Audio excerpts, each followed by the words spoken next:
We did not go to Afghanistan to nation build.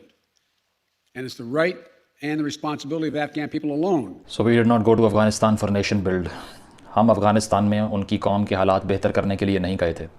ये अल्फाज हैं अमेरिकन प्रेसिडेंट जो बाइडन के, जिन्होंने रिसेंटली ये जो पहले पॉलिसी रही है डोनाल्ड ट्रंप के दौर से जो ऐलान किया गया था कि अफ़गानिस्तान से जो लॉन्गेस्ट वॉर इन हिस्ट्री है अमेरिका की 2001 से जो चल रही है वहाँ पर तकरीबन 20 साल से, उसको ख़त्म करने का वक्त आ चुका है और हम अपने ट्रूप्स वहाँ से निकाल लेंगे।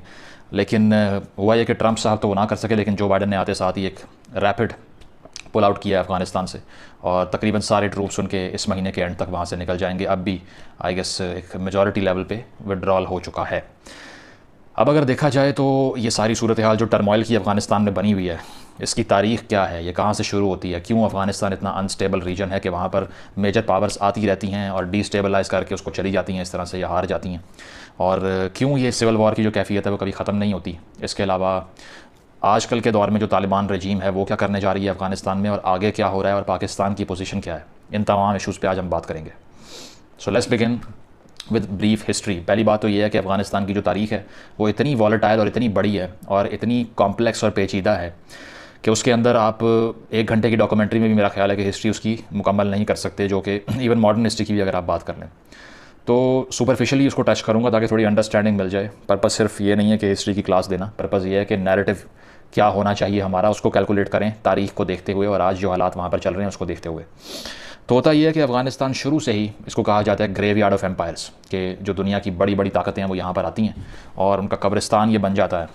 क्योंकि अगर हम बात करें तो ब्रिटिश एम्पायर, जिसने सिर्फ एक कंपनी के बलबूते पे, ईस्ट इंडिया कंपनी के बलबूते पे पूरे हिंदुस्तान पर कब्ज़ा कर लिया था, चंद हज़ार फ़ौजियों की बेसिस पे सिर्फ करोड़ों की आबादी को महकूम बना लिया था, वो भी अफ़गानिस्तान का कुछ ना बिगाड़ सके। और 3 एंग्लो अफ़गान वॉर्स हुई और जो तीसरी जंग थी जो कि आई गेस 1920s में होती है, उसमें अफ़गानिस्तान को कम्प्लीटली आज़ादी मिल जाती है। तो हम 1947 में ब्रिटिश रूल से आज़ाद हो रहे हैं, वो भी इसलिए कि सेकंड वर्ल्ड वॉर में पसपाई हो गई यूके की और उनकी इकॉनमी कमज़ोर हो गई, तो वो मज़ीद इन कॉलोनीज़ को ना रख सके, वरना कोई बड़ी अपराइजिंग, कोई जंगो जदल नहीं चल रही थी यहाँ पे जिससे गोरा भाग जाता यहाँ से। लेकिन उनको जाना इसलिए पड़ा कि they no longer could afford these colonies, but Afghans they fought for their independence and they deterred the Englishman, और उनको 1922 में ही फ़तह मिल गई उस टाइम पे। और उसके बाद में अमानुल्लाह खान जो लीडर था उनका, आप लोग आज सोचते होंगे कि अफ़गानिस्तान की जो मौजूदा सूरत हाल है कितनी कंजर्वेटिव है, कितनी बैकवर्ड है, कितनी रिग्रेसिव है और किस कदर दकियानूसी है, और जो है वो बुनियाद परस्त हुकूमतें यहाँ पर आती हैं जो कि ना औरतों को आज़ाद करने की बात करती हैं ना तालीम देने की बात करती हैं। लेकिन टू योर सरप्राइज़ जो 1920s की अमानुल्लाह खान की हुकूमत थी, उस टाइम उसने गर्ल्स एजुकेशन के लिए कैंपेन की, उसकी बीवी ने और उसने, और ख़वातीन की तालीम को बढ़ाने के लिए स्कूल खोले, नए इंस्टीट्यूट बनाए। उसके अलावा लिबरल प्रोग्रेसिव पॉलिसीज़ लेकर आए वो लोग, और ख़वातीन को डाइवोर्स लेने का हक़ दिया कि उन पे घरों में तशद्दुद ना हो सके और अगर हो तो वो डाइवोर्स के लिए प्ली कर सकें पहले। तो इसी तरह फिर चलते चलते बहुत से रजीम चेंजेस बीच में आते रहे। कुछ ट्राइबल वॉरलॉर्ड्स थे, कभी वो पावर में आ गए, कभी दूसरी पार्टी पावर में आ गई। मकसद वो सारे को टच करना नहीं है। 1960-70s पे फास्ट फॉरवर्ड करते हैं और 60-70s में भी अफ़गानिस्तान मेजरली एक पीसफुल इलाका है। बड़ी स्ट्रेंज बात है, हालांकि कोल्ड वॉर उस टाइम स्टार्ट होने जा रही थी और सेकंड वर्ल्ड वॉर ख़त्म हुई थी।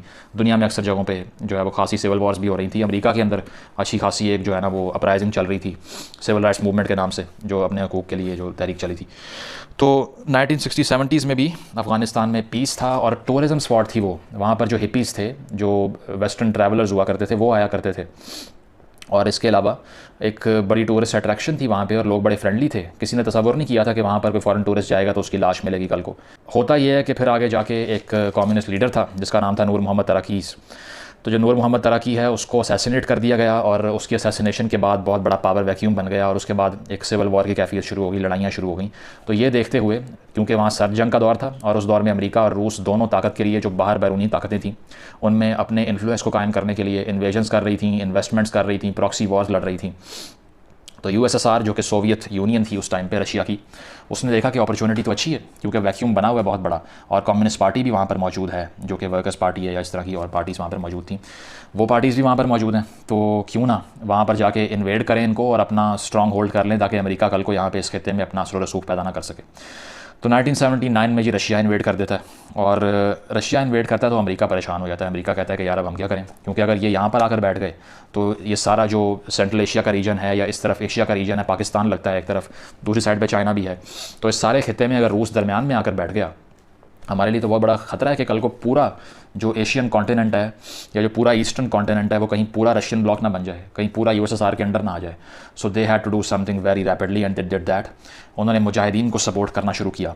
और मुजाहिदीन कौन थे? वही लोकल फाइटर्स थे जो कि सोवियत रशिया के ख़िलाफ़ लड़ रहे थे उस टाइम पे। तो होता यह है कि CIA अपना सारा वज़न मुजाहिदीन की सपोर्ट में उनके पलड़े में डाल देती है, और इसमें पाकिस्तान का किरदार बहुत अहम होता है, क्योंकि पाकिस्तान बहुत हेल्प करता है उन लोगों को कि आप जी हमें पैसा दें, हम मज़ीद ट्रेनिंग कैंप्स बनाएंगे। तो हज़ारों की तादाद में पाकिस्तान के बॉर्डर के अंदर ट्रेनिंग कैंप्स खुलते हैं, और उस टाइम पे ये हमारे जो नॉर्दर्न एरियाज़ थे, इवन के मानसेरा तक के इलाके और जगहों पर खुलेआम ट्रेनिंग कैंप्स मौजूद थे मुजाहिदीन की ट्रेनिंग के, और लोग जाया करते थे वहाँ पर लड़ने के लिए, अफ़गान जहाद में हिस्सा लेने के लिए। लेकिन उसके एवज़ ज़िया-उल-हक साहब ने अच्छे खासे पैसे लिए, और इवन के जिमी कार्टर जो प्रेसिडेंट था अमेरिका का, उसने सपोर्ट किया। तो आप लोग सोच रहे होंगे कि वो तो वाकई इस्लामिक जिहाद था, और वो मतलब उसमें कोई ऐसी चीज़ नहीं थी जिससे हम डाउट कर सकें उसको। लेकिन बात यह है कि वो डॉलर लेकर किया था अमेरिका से। और उसके अलावा बात यह है कि जो लिटरेचर मदारिस में, जो सेमिनारीज़ में, मदरसों में लिटरेचर बांटा जा रहा था बच्चों को ब्रेन वॉश करने के लिए और वॉर के लिए तैयार करने के लिए, वो सारा यूनिवर्सिटी ऑफ नेब्रास्का, जो कि अमेरिकी यूनिवर्सिटी है, वहाँ पब्लिश हो रहा था। अमेरिकन्स ने वो लिटरेचर छापा कि किस तरह से आपको जहाद की ज़रूरत है, किस तरह से वक्त आ चुका है हथियार उठाने का अल्लाह के लिए। ये अल्फाज अमेरिकी लिख के दे रहे थे हमारे मदरसों में, और फिर लोग हथियार यहाँ से उठा के जा रहे थे उस तरफ। तो होता ये है कि उसके बाद में जिमी कार्टर भी सपोर्ट करता है, मैंने जिस तरह से बताया आपको। और स्टिंगर मिसाइल जब आता है ना, तो फिर तो जो रशियन आर्मी है वो निस्तो नाबूद हो जाती है। स्टिंगर मिसाइल, वो जो अफ़गानी हैं सारे, वो जो अफ़गान मुजाहिदीन थे उस टाइम पे, वो अपने कंधे पे रख के फायर करते थे, और मिलियंस ऑफ डॉलर्स का जो उनके हेलीकॉप्टर्स थे और एयरक्राफ्ट्स थे वो गिर जाया करते थे उससे। तो उन्होंने दिनों के अंदर जो एयर सपोर्ट थी सारी रशिया की, वो तो डिस्ट्रॉय करके रखती, और इतने लॉसेस होना शुरू हो गए that Russia had to talk. America और रशिया बैठे और उन्होंने एक पैक्ट साइन किया कि हम अपनी आर्मीज़ विड्रॉ करेंगे, और अमेरिका ने कहा ठीक है हम भी फंडिंग विड्रॉ करेंगे, पहले अपनी आर्मीज़ निकालो वहाँ से। तो इस तरह से मुजाहिदीन से काम लिया अमेरिका ने, रशिया को हरा दिया, और सोवियत यूनियन टूट गई। लेकिन बहुत बड़ी मिसकंसेप्शन है कि हम सोचते हैं कि सिर्फ अफ़गान वॉर की वजह से सोवियत यूनियन हार गया और टूट गया। बिल्कुल ऐसा नहीं है, उससे पहले ही टूटना शुरू कर दिया था उसने, और उसकी वजह थी दो पॉलिसीज़, एक ग्लासनोस्ट और एक पेरेस्ट्रोइका। कभी बात करूंगा इस पे, लेकिन हमारे पाकिस्तानी तो ये सोचते हैं कि हमने अफ़गान जहाद में अगर रूस को हरा दिया इसी वजह से उनकी एम्पायर पूरी टूट गई है। बिल्कुल गलत बात है, एक बहुत बड़ी तारीख है इसकी, क्योंकि अमेरिका ने इकोनॉमिकली, मुआशी तौर पर थका दिया था उनको, एग्जॉस्ट कर दिया था स्पेस रेस कर करके और हथियार बना कर। सिर्फ अफ़गान वॉर उसका एक हिस्सा था एक बहुत बड़े पैराडाइम का। तो खैर आगे चलते हैं जी। अब होता यह है कि अगर आप लोग कह रहे हैं कि वो एक साम्राज्य के ख़िलाफ़ एक तहरीक थी जो उठी मुजाहिदीन की, तो ऐसा नहीं है, क्योंकि जैसे ही बैरूनी दुश्मन वहाँ से गया तो जो लोकल वॉरलोड्स थे वो सारे आपस में लड़ना शुरू हो गए और एक दूसरे को मारना शुरू हो गए। 1992 में इतना पावर वैक्यूम शुरू हो गया कि पूरी सिविल वॉर की कंडीशन थी। जिसके पास जो इलाका हाथ लग रहा था वो वहाँ पर कत्ल वारत कर रहा था, रेप भी कर रहा था, लूट मार भी कर रहा था, और मज़ीद एरियाज़ को अपने रोल में लेने के लिए जो हो सकता था वो किया जा रहा था उस टाइम पे। और ह्यूमन राइट्स के हालात बहुत ही बुरे थे। हालांकि रशिया चला गया था, अमेरिका नहीं ये सारा कुछ कर रहा है जो मैं आपको बता रहा हूँ।